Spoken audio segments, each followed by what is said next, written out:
আসসালামু আলাইকুম প্রিয় শিক্ষার্থীরা। গত ক্লাসে আমরা আইসিটি তৃতীয় অধ্যায়ে সংখ্যা পদ্ধতির রূপান্তর অধ্যায়টি নিয়ে আলোচনা করেছি। গত ক্লাসে আমরা যে সমস্ত বিষয় আলোচনা করেছি তা এখানে আরেকবার সংক্ষেপে তোমাদের সাথে আলোচনা করছি। গত ক্লাসে আমরা সংখ্যা পদ্ধতির রূপান্তরের ক্ষেত্রে প্রথমে যে বিষয়টি আলোচনা করেছি সেটা হচ্ছে সংখ্যা পদ্ধতির ইতিহাস।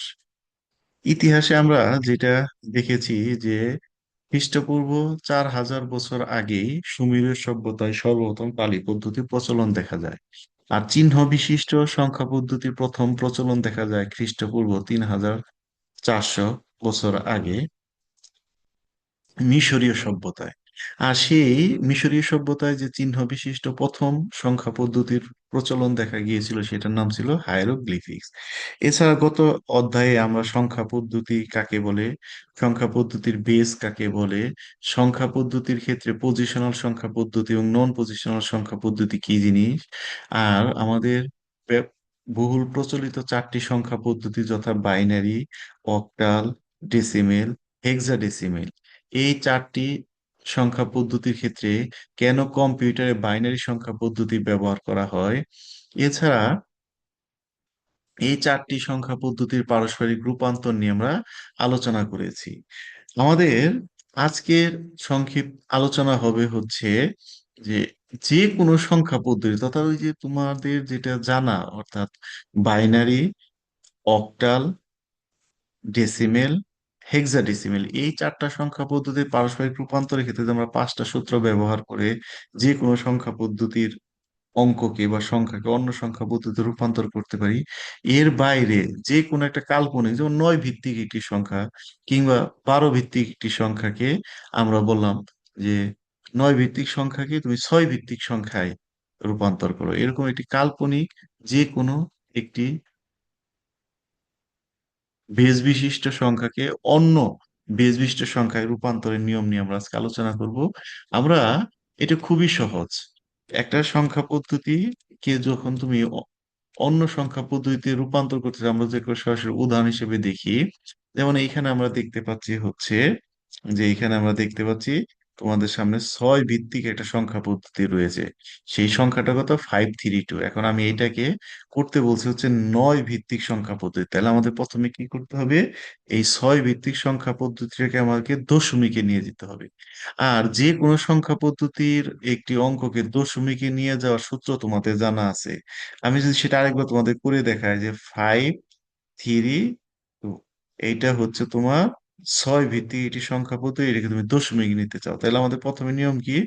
এই যে ইন্টিজার, এদের অবস্থানগত মান আমরা জানি। এককের ঘরের অঙ্কটির অবস্থানগত মান হচ্ছে 0, একক দশকের ঘরের অঙ্কটির অর্থাৎ 3-এর অবস্থানগত মান হচ্ছে 1 এবং 5 এর অবস্থানগত মান হচ্ছে 2। তাহলে আমাদের প্রথমে কি করতে হবে? 5 গুণন প্রদত্ত সংখ্যা পদ্ধতির ভিত্তি, আমাদের প্রদত্ত সংখ্যা পদ্ধতির ভিত্তি কত? 6, তাহলে 6 টু দি পাওয়ার 2। তাহলে আমাদের প্রথম অঙ্কটার জন্য হয়ে গেল। এরপরে হচ্ছে কি? প্লাস। প্লাস দিয়ে এখন আমরা কি লিখবো? দ্বিতীয় অঙ্ক আমাদের কত? 3। গুণন কত? প্রদত্ত সংখ্যা পদ্ধতির ভিত্তি হচ্ছে 6 আর পাওয়ার হিসেবে আসবে কত? 1। তাহলে দ্বিতীয় অঙ্কটাও হয়ে গেল। এরপর আমাদের যোগ হিসেবে আসবে কি? তৃতীয় অঙ্ক আমাদের কত? 2। এরপরে ভিত্তি হিসেবে আসবে 6, পাওয়ার আসবে হচ্ছে 0। তাহলে তুমি যদি 6 এর উপরে পাওয়ার অর্থাৎ 36, 36 কে যদি তুমি 5 দিয়ে গুণ করো, তাহলে 36 গুণন 5, তাহলে রেজাল্ট আসতেছে হচ্ছে এখানে 180। এখানে আসতেছে হচ্ছে 180। আর এইখানে আসতেছে হচ্ছে 6 আর 3 গুণ করলে 3 6 18, আর এইখানে আসতেছে 2, তার মানে এটা আসলে হচ্ছে স্যার 200।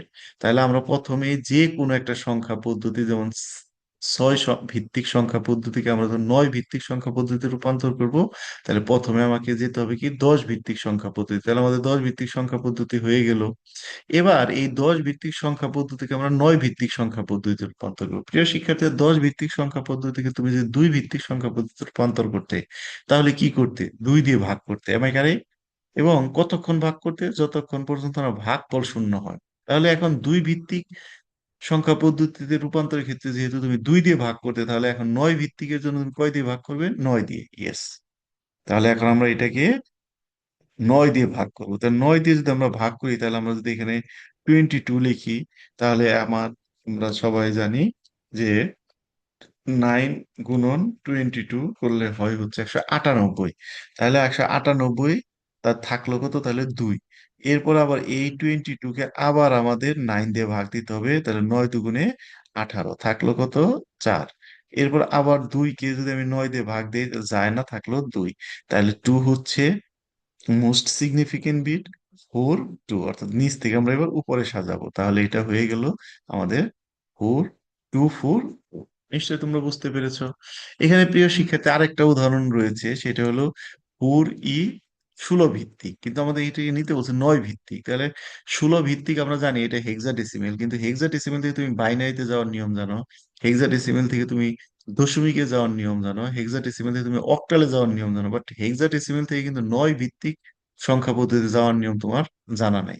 তাহলে আমরা কি বলতেছি, যে কোনো অঙ্ককে, সরি সংখ্যাকে, যখনই তোমার একটা কাল্পনিক বেস ভিত্তিক সংখ্যায় রূপান্তর করতে হবে, তখন তোমাকে প্রথমে দশমিক সংখ্যা পদ্ধতিতে যেতে হবে। তাহলে আমরা 4 এটাকে আমরা প্রথমে দশমিকে যাব।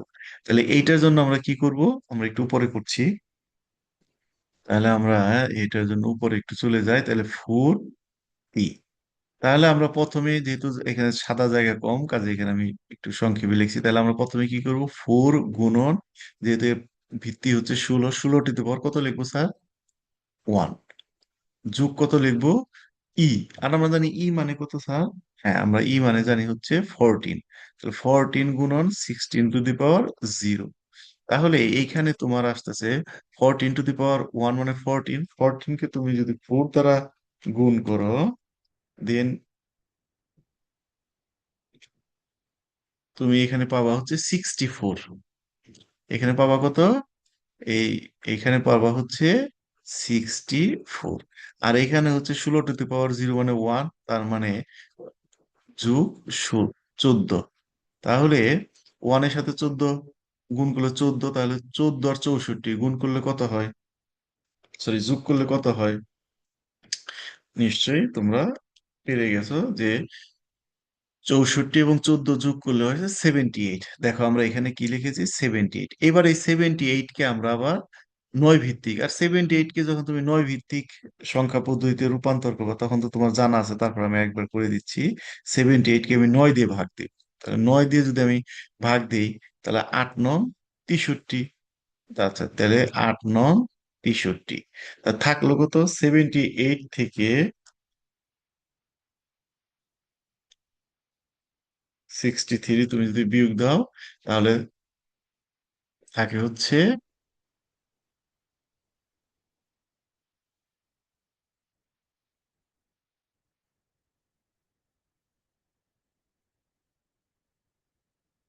সরি আমি একটু ভুল বলেছি, 8 নং হচ্ছে 72, নং হচ্ছে 72।